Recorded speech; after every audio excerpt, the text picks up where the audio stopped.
बिस्मिल्लाहिर्रहमानिर्रहीम। अस्सलाम वालेकुम ज़िम्मेदार भाइयों, उम्मीद है आप अल्लाह पाक के फजल करम के साथ खैर वफ़ियत से होंगे। आज की वीडियो आपके लिए बहुत ही अहम होने वाली है क्योंकि गंदम जो है ना, फरवरी का महीना चल रहा है और गंदम में ऐसा मसला आ रहा है जो देखने में बहुत ही हैरान कुन है।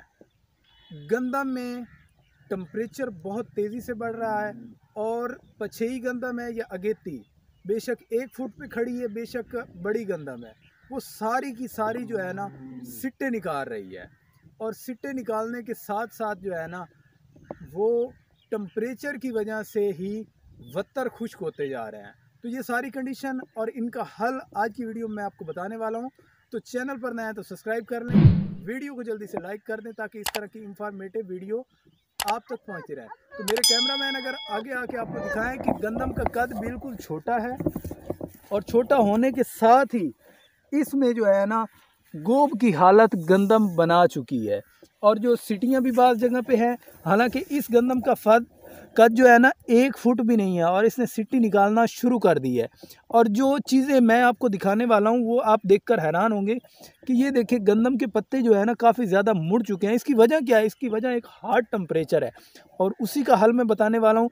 क्योंकि गंदम एक, अब देखें ये बिल्कुल छोटा सा पौधा है मगर इसने सिट्टी निकालनी शुरू कर दी। ये इसकी मूँछें देखें आप, इस तरह की मूँछें आपको नज़र आ रही होंगी।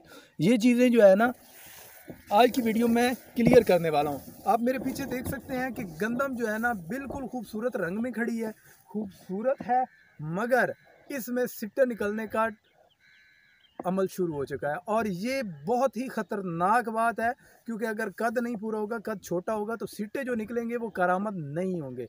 तो मैं आपको बताता हूँ कि इसके लिए आपके पास हल क्या है। एक हल तो है पानी लगाना, वो रूटीन के साथ पानी लगाएं।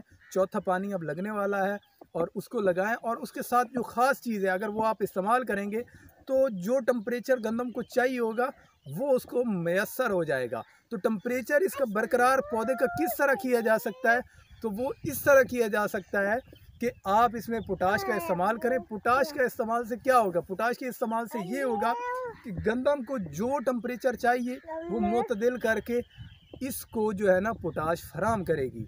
इसमें सलाहियत पैदा होगी पोटाश के ज़रिए, जिसकी वजह से आपके जो गंदम के पौधे हैं वो सिट्टे निकालना छोड़ देंगे, बल्कि वो ग्रोथ में आना शुरू हो जाएंगे और कद बराबर होते सारी सिट्टे निकालेंगे और टम्परेचर को भी नॉर्मल कर देगी। और दूसरा, पानी का वक्फा कम कर लें क्योंकि अगर आप देख सकते हैं कि ये वत्तर कितना जल्दी खुश्क हो रहे हैं क्योंकि सूरज जो है ना उसकी गर्मी बहुत ज़्यादा है।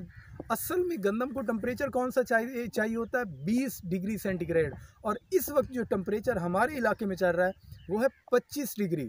तो 5 डिग्री ज़्यादा है, जिसकी वजह से गंदम छोटी छोटी, बेशक 1 फुट पे है, जितनी भी है, वो सिट्टे निकालना शुरू होगी। तो इस अमल को रोकना होगा। आप जो है ना पोटाश का जल्दी से जल्दी इस्तेमाल करें ताकि आपकी जो क्रॉप है उसमें सिट्टे निकलने का अमल रुक जाए। क्योंकि अभी फरवरी का महीना है, मार्च के में जब सिट्टा निकलता है वो बड़ा ही कारआमद होता है। और इसमें जो सिट्टे कमज़ोर निकलते हैं वो इसकी वजह यही है कि अगेते अगर सिट्टे निकल आएंगे, उसकी उम्र कम होगी तो वो पैदावारी सिट्टे नहीं होगी। उम्मीद है आपको वीडियो पसंद आई होगी। पसंद आने के बाद लाइक करें, चैनल पर नया है तो सब्सक्राइब कर लें ताकि इस तरह की इंफॉर्मेटिव वीडियो आप तक पहुँचती रहे। अपने दोस्त ब्रादर को दें इजाज़त। अल्लाह।